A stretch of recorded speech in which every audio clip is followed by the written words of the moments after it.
يا مساء الفل عليكم، يا رب أيامكم كلها سعادة وصحة وهنا. فقدت الشغف. فقدت الشغف. يعني إيه فقدت الشغف؟ أنا حاسس إن أنا فقدت الشغف. قلت له يعني إيه شغف؟ ففوجئت إن هو مش عارف معنى كلمة شغف أصلا. إحنا مش عارفين نعرف يعني إيه شغف. طب فقدته إزاي؟ يعني إزاي أفقد شيء أنا مش عارف أعرفه؟ المهم فبدأنا نمسك الشغف ونحلل إيه هو الشغف، يعني إيه بقى اللي ممكن يكون أنا فقدته. فلقينا إن الشغف ده هو ممكن يكون إن أنا الاهتمام.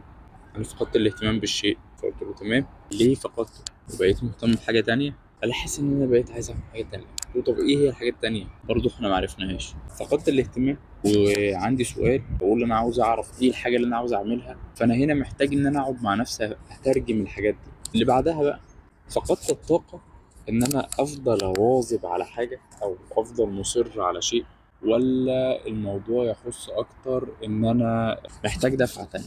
فاكرين الفيلم اللي هو كان بتاع اللبوسه ده؟ هو زي اللبوسه كده، انت بتدور على حاجه تصحيك تاني وتديك طاقه.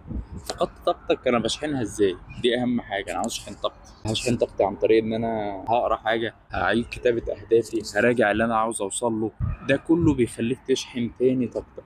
ده اللي بيخليك ترجع تاني تبقى مهتم. ده اللي بيخليك ترجع تاني تجيب الشغف اللي انت فقدته. عشان بس الجمله ايه كانت موقفتني فحبيت اقول لكم عليها.